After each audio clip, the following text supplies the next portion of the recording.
hande noon amin ñalli ɗo e journée 8 mars département o no waɗi ɗum célébré ɗo e Gudiiri CLVF eno wonde CEDEPS Kofi donc min ngari min janti e mabɓe journée o noon vraiment waɗi fayida nde min ngari min jeehi ko district sanitaire min dokkiri ƴiiƴam rewɓe ɓe machallah dokkiri toon ƴiiƴam nde ɓe gayni rokkirde ƴiiƴam aussi eɓe naati e maternité o wonkoɓe codanno rewɓe ɓesnuɓe ɓe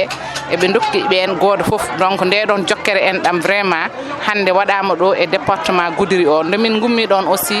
min jeehi ha toye préfecture min déposi toon un mémorandum o noon ko vraiment haalde gonka rewɓe ɓe e caɗele rewɓe ɓe e darde aussi monsieur le préfet dari pour wallude rewɓe département o kanko e autorité ji ɗi donc eɓe gandi omo dari kono yo ɓeydu kadi darde nde saabu rewɓe ɓe no cohli ballal ngal saabu ko kamɓe goni yummiraɓe kamɓe ndeni galleji ɗi kamɓe ndeni weeyo ngo aussi par rapport e thème journée o donc pour résumer donc thème o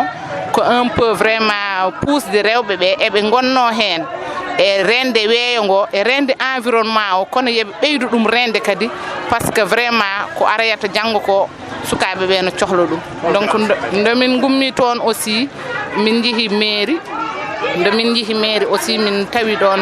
ɓemin poti ɗon tawde mémorandum o waɗama ɗo rewɓe ɓe aussi garti ɗo e min gotti hamin gayni min juɓɓani kadi programme goɗɗo wonde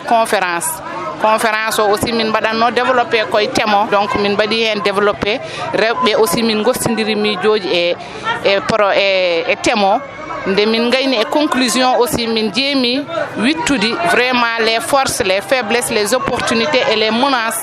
ɗi ganduɗa ɗi rewɓe ɓe nena dari pour la résilience face au changement climatique